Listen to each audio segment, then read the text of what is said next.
সাইয়েদনা ইব্রাহিম দরজার পাশ থেকে সালাম দিলেন, আসসালামু আলাইকুম। ভেতর থেকে কর্কশ কণ্ঠে, ঝাঁঝালো কণ্ঠে, রাগ মাখা কণ্ঠে একটা মেয়ে উত্তর দেওয়া, আলাইকুমুস সালাম। সাইয়েদনা ইব্রাহিম বললেন, কাইফা হালুকি ইয়া উম্মি, ও মা তুমি কেমন আছো? মেয়েটা ভিতর থেকে বলে, বেশি ভালো নাই। দিনকাল কেমন চলে? কয় সুবিধার না। খাওয়া দাওয়া হয়নি? কয় না, হয় না। আমনে কেডা? সাইয়েদনা ইব্রাহিম বলে, আমারে চিনবা না? ইদা জাআ যাওজুকি মিনাল গাবা, তোমার স্বামী যখন বন থেকে ফিরবে, ফাকরাই আলাইহি সালাম, তোমার স্বামীর একটা সালাম দিবা। ও মুরিহিয়া ইগাইরা আতাবাতা বাবিহি, আর বলবা ঘরের দরজার চৌকাঠ যেন পাল্টে ফেলে। চলে গেলেন। বিকেল বেলা সাইয়েদনা ইসমাইল চলে আসলেন। আসার পরে বিবি বলে, একটা বুড়া আইছিল। বুড়া কে আইছিল? সাইয়েদনা ইসমাইল বলে, বুড়া আসবে কোত্থেকে? কেন এসেছে? কি জন্য এসেছে? কি বলেছে? তার স্ত্রী বলতে লাগলো, আপনারে সালাম দিয়েছে। ওয়ালাইকুমুস সালাম, আর বলেছে আপনি যেন ঘরের দরজার চৌকাঠ যেন পাল্টে ফেলেন। এই কথা বলার সাথে সাথে সাইয়েদনা ইসমাইল ভয় পেয়ে গেলেন, লাফ দিয়ে উঠলেন। কি? ঘরের দরজার চৌকাঠ পাল্টে ফেলতে বলেছে ওই বয়স্ক লোক? ও মিয়া, চোর চিনে চোরের সিগন্যাল, পুলিশ চিনে পুলিশের সিগন্যাল, আর নবী চিনে নবীর। উনি নবী, বাবাও নবী। বাবা ইব্রাহিমের সিগন্যাল বুঝে ফেলেছে। চিৎকার দিয়ে বলে, ও কপাল পুল্লি, তুই কপাল পুল্লি, নিজের কপালে নিজে কুড়াল মারলি। যারে বুড়া বইলা গালি দিলি, বুড়া না, তোর শ্বশুর আমার বাবা ইব্রাহিম খলিল। আমার বাবা যেই কথাটা বলে গিয়েছে, কথাটা তো সুবিধার না, এটার গ্রিন সিগন্যাল না, রেড সিগন্যাল। আমার বাবা বলেছে তোরে যেন আমি তালাক দেই, আমি যেন তোরে ডিভোর্স দেই। গেট আউট, বের হয়ে যা। ডিভোর্স দিয়ে দিলাম। আপনার আব্বাও যদি রাগ করে রাখে, পোলা তোর বউরে ডিভোর্স দিয়ে দিবেন নাকি? আবার দিয়ে দিয়েন না। আপনার বাবাও বাবা, ইসমাইলের বাবা ইব্রাহিমও। উনি সাধারণ বাবা নন, আল্লাহর পক্ষ থেকে ওহী পেয়ে উনি কথা বলেন। আপনার বাবাও যদি রাগ করে বলে, ও বাবা তোর বউরে তালাক দিয়েন না, কি করবেন? সংলাপ করবেন, সমঝোতা করবেন। আমাদের দুই নেত্রী সংলাপ করে না তো কি হইছে? আমরা ঘরে করুন, ঘরে ঘরে আমরা সংলাপ সমঝোতা করবো। চিল্লা এখন ঠিক কিনা? মিটিং করবেন, মিলায়া দিবেন। ইসলাম বলে মিলায়া দাও, লাগায়া দিও না। কিছু লোক আছে লাগায়া দেয়, আছে না নাই? দুইজন ঝগড়া করে মিলায়া দেন, আপনার মর্যাদা বাড়িয়ে দিবে কে? আগুন ধরলে আপনারা কি দিয়া নিবান? অনেকে ওটার মধ্যে তেল ঢালে, আছে না নাই? আর একটু জ্বলুক, আর একটু লাগুক, ভালোই লাগে, আছে না নাই? বিশ্বনবী মিলায় দিতেন, লাগায় দিতেন না। আপনি মিলায় দিবেন, আল্লাহ আপনার মর্যাদা বাড়ায় দিবে।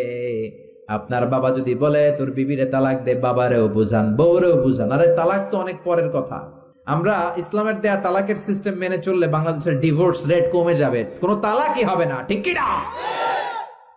ইসলাম পঞ্চম স্টেপে তালাক দিতে বলেছে, ফিফথ স্টেপ। ফার্স্ট স্টেপ হচ্ছে ফাইদুহুন্না, ওয়াইফ কথা শুনে না, কক্সবাজার ঘুরতে নিয়ে যাও, কথা শুনবে। সুবহানাল্লাহ পড়েন।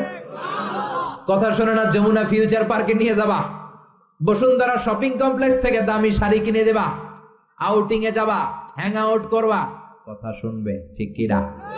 বিশ্বনবী বললেন, রিফকাম বিল কাওয়ারির, নারীদের মন নরম, তাদের সাথে নরম ভাবে কথা বলতে হবে, গরম হইলেই ঝামেলা, ঠিক কি না? তাহলে কথা না শুনলে প্রথমে আল্লাহ বললেন ফাইদুহুন্না, ওয়াজ করো, বেড়াতে নিয়ে যাও। এইটাতেও কাজ হয় না, 2 নম্বরে বললেন ওয়াহজুরুহুন্না ফিল মাদাজি, বিছনা আলাদা করো, তারে এক রুমে ঘুমাতে দাও, তুমি আর এক রুমে ঘুমাবা। এই বিচ্ছেদে হয়তো তার মনের মধ্যে হেদায়েত চলে আসবে, এইটাতেও কাজ হয় না। 3 নাম্বার স্টেপ, ওয়াদ্রিবুহুন্না, শাসন করো। অনেকে ওয়াদ্রিবুহুন্নার ব্যাখ্যা করে পিটাও, না, বিশ্বনবী তার একটা বিবিরও পিটায় নাই, ঠিক কি না? অদ্রিবুহুন্না মানে শাসন করো, একটু করা হও। যদিও শাব্দিক অর্থ পিটাও, কিন্তু এখানে পিটানোর অর্থ নেওয়া যাবে না। এর ব্যাখ্যা কি হবে? ব্যাখ্যা করতে যে মুফাসসিররা হয়রান হয়ে গিয়েছে। কোন মুফাসসির বলে ছোট্ট কাঠি দিয়া পিটাইবেন। এই কথা হনুস না কেন? 2টা বাচ্চা হয়ে গেছে, এত সুখের সংসার, কত ঘুরলাম, কত সুন্দর সংসার করলাম, এখন সংসারটা ভেঙে গেলে আমার হবে কি? তুই আমার কৈতরি, তুই আমার টুনটুনি, তুই আমার পরাণের পরাণ, এরকম বইলা লাঠি দিয়ে আস্তে আস্তে বাড়ি দিবেন। অনেক মুফাসসির বলেছে না, মেসওয়াক দিয়ে বাড়ি দিবেন। অনেক মুফাসসির কয় না, কোল বালিশ দিয়ে পিটাইবেন, যাতে হাত পা না ভাঙে, ঠিক কি না? তাহলে ওয়াজ করলেন শুনে না, বিছানা আলাদা করলেন শুনে না, তারপরে তাদেরকে একটু কড়া হন, শাসন করেন, তা তো শুনে না। তারপরে কোরআন বলল ফাবাআসু হাকামাম মিন আহলিহি হাকামাম মিন আহলিহা, শ্বশুর পক্ষের লোকেরা ওই পক্ষের লোকেরা মুরব্বীরা বসে মেলমিশ করে দেওয়ার চেষ্টা করবে, তাতেও শোনে না। 4টা শেষ, এরপর 5ম নাম্বারে তালাক। তাও একবারে 3 তালাক দেওয়া যাবে না। তালাক 2 ধরনের, তালাক সুন্নি, তালাক বিদঈ। একটা হচ্ছে সুন্নতি তালাক, আর একটা হচ্ছে বেদাতি তালাক। বেদাত তালাক মানে রাগের মাথায় একসাথে 3 তালাক, বাইন তালাক। এগুলো আছে না নাই? না, এগুলো করা যাবে না। তালাক সুন্নি হচ্ছে আপনার বউয়ের যখন পিরিয়ড হয় না, আপনার বউ ক্লিন পরিচ্ছন্ন, তখন 1 তালাক দিবেন। কারণ ওই তালাক দেওয়ার পরেও তার প্রতি ভালোবাসা জাগলে আবার মেলামেশার সুযোগ আছে না নাই? 1 মাস সুযোগ আছে, ফিরে আনতে পারবেন। কথা শোনে না? 2য় মাসে আবার আরেকটা তালাক দিবেন, আরো 1 মাস সুযোগ। কয় মাস? তারপরে 3য় মাসে যখন আরেক তালাক দিয়ে দিলেন, আর তালাক আল বাইন আল বাইনুনা, কমপ্লিট ডিভোর্স, আর এই বউয়ের কাছে যাওয়া যাবে। এই সিস্টেম একটার পর একটা যদি আপনি মানেন, তালাক হবে। কথা কন। আরে প্রথম ধাক্কায় কক্সবাজারে গেলেই তো আবার শান্তির সংসার শুরু হয়ে যাবে, ঠিক কি না? এজন্য ধাপে ধাপে ওমরে ফারুকের জামানায় এক লোক তার স্ত্রীকে 100 তালাক দিছে। বউ এসে বিচার দিছে, আমার জামাই আমার 100 তালাক দিছে। 100 তালাক দিছে, নিয়ে আসো তোমার হাজবেন্ডরে। নিয়ে আসা হলো, কিরে কয় তালাক দিছস? কয় 100। কি লেগে দিছস? দিবি 3টা। দিছস 100টা, কারণ কি? কয় মেজাজ গরম আছিল। ওমরে ফারুক বলে, তারা বিচার করে দিচ্ছে, 3 তালাকে তোর বউ তালাক, বাকি 97 তালাক তোর পিঠের উপরে পড়বে। এরকম নিয়ম যদি বাংলাদেশে থাকে, উল্টা পাল্টা তালাক হবে? জোরে বলেন। এজন্য আপনার বাবা ও বাবা ইসমাইলের বাবা ইব্রাহিম, সাইয়েদনা ইব্রাহিম বললেন তালাক দাও, ইসমাইল তালাক দিয়ে দিলেন। ঘটনা মনে আছে তো, না ভুলে গেছেন? তালাক দিয়ে দিলেন, নতুন বিয়ে করলেন।